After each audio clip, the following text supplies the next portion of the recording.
mga ka-freshness natin dyan all over the universe. It's me again, this is Gerald and welcome to my YouTube channel. So, for today's video, gusto ko lang po magbigay ng mga tips sa mga ka-freshness natin dyan na mga gustong maging vlogger or gusto maging isang YouTuber dito sa YouTube community.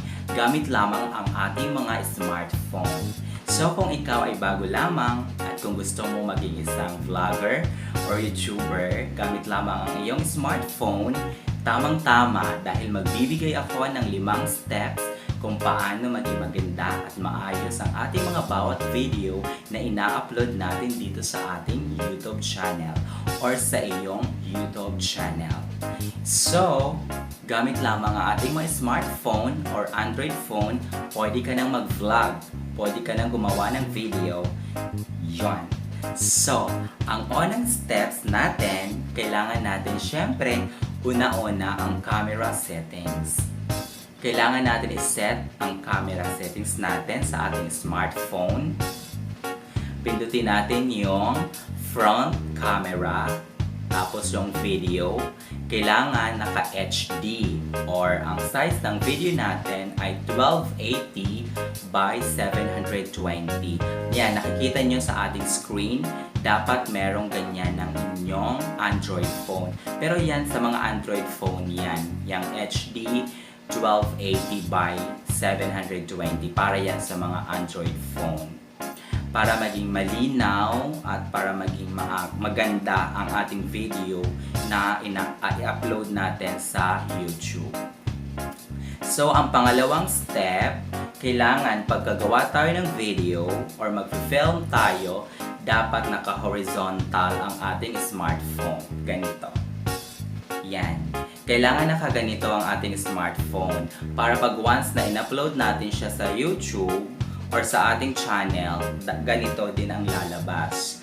Unlike kasi pag naka-vertical yung ating smartphone, pag once na in-upload natin to sa YouTube channel natin or sa YouTube, iba kasi yung kalabasan. Yan, nakikita nyo sa ating screen, pag once na horizontal yung pagtitake natin ng video gamit lamang ang ating smartphone, ganito ang kalabasan, di ba? Makikita nyo lahat ng information sa YouTube. Yung thumbs up, thumbs down, tapos yung share, tapos yung pangalan natin, pangalan ng ating YouTube channel, and then yung subscribe, tapos yung mga ibang information, nakikita kasi siya pag once na horizontal yung gamit natin or horizontal tayo pag gumagawa tayo ng film. Unlike pag vertical, yan, nakikita nyo sa screen natin, pag once na vertical kasi, pag gagawa tayo ng video tapos vertical, ganyan ang kalabasan, ganito, yan, di ba? Ganyan yung kalabasan niya. So, hindi nakikita lahat ng information ng YouTuber or ng vlogger, di ba? At saka, napapansin nyo, sa mga YouTuber talaga, lahat ng mga ina-upload na video, horizontal siya talaga. Para lahat ng information ng video nakikita ng mga subscribers or ng mga viewers. Para maging maganda at para maging aware din yung nanonood ng ating video or ng ating film sa ating YouTube channel. And then, pangatlong pamamaraan para maging maayos at para maging maganda ang ating video na ina-upload natin sa ating YouTube channel, syempre hindi natin maiwasang gumamit ng mga video editor sa ating film kasi kailangan natin i-edit yan. So pag once na ini-edit natin ang ating video, syempre pupunta na tayo sa application natin para sa ating video editor, para sa ating video na i-upload natin sa ating YouTube channel. Piliin natin yung canvas 16 by 9. Ayan, nakikita nyo sa ating screen, dapat ganyan yung editor natin or dapat merong ganitong video editor sa ating film para maging maganda ang ating video na i-upload natin sa ating YouTube channel. Kailangan 16 by 9 para maging maganda Kasi meron dyan lalabas. Ayan. May Instagram. Yung Instagram, para sa Instagram yan. Kasi may mga size yan, di ba? Tapos may YouTube. Yan yung piliin natin yung YouTube. Yung 16 by 9. Kasi para sa YouTube talaga yan. Tapos meron para sa TikTok. Kasi yung TikTok parang horizontal siya, vertical. Vertical yung TikTok pag nag-film ka ng video. Pag once na TikTok yung gamit mo. And then, pang-apat na steps para maging maganda at maayos ang ating video na i-upload natin sa YouTube.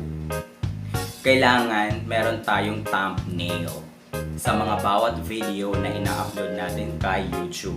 Ano naman yung thumbnail? Yung thumbnail yan yung parang cover photo or book cover ng inyong video. So next video ko, mag-tutorial ako para sa paggawa ng thumbnail or paano gumawa ng thumbnail sa YouTube.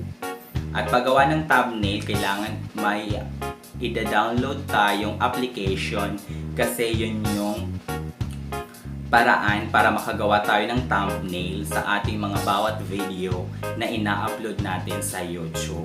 Kasi yung thumbnail na yun, parang yun yung book cover na doon natin isusulat yung title ng ating video. Lahat ng description kung ano yung video natin na i-upload natin sa YouTube. And then, pang-lima, kailangan gumamit tayo ng maayos at magandang description pag mag-upload tayo ng video sa ating YouTube channel. Kasi ang mga description na bawat title na isusulat natin sa ating YouTube channel, ayan yung mga search ng mga viewers or yung mga tao na gustong manood ng vlog or gustong manood ng video sa YouTube. Kailangan yung kailangan yung parang maganda din para din siya, para maging maayos din. Wala na akong maisip. Yung parang description or parang title ng ng ating video or parang buong nilalaman ng video natin sa ating channel. So, yun lang.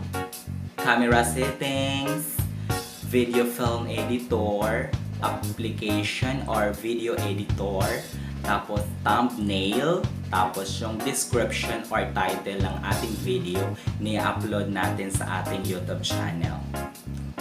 So, yun lang po ang mga 5 steps sa mga ka-freshness natin dyan na gusto maging isang YouTuber or gusto maging vlogger sa YouTube, or kung ikaw ay beginners lang, so tama para sa iyo. Sundin mo para maging maganda at maayos ang inyong mga video na i-upload sa ating YouTube channel or yung sa inyong channel. So yun lang. Sana meron kayong nakuha or naintindihan nyo ang aking tutorial dito sa aking video or dito sa aking YouTube channel. So once again, this is me, Gerald and welcome to my channel. Huwag po natin kalimutan mag-like at mag-subscribe. Pwede rin kayo mag-comment kung ano yung mga gusto nyong para next upload ko or next video ng mga tutorial dito sa aking channel. Yun lang po, maraming salamat and God bless everyone. God bless sa mga bagong YouTubers, God bless sa mga bagong vloggers. So, thank you so much.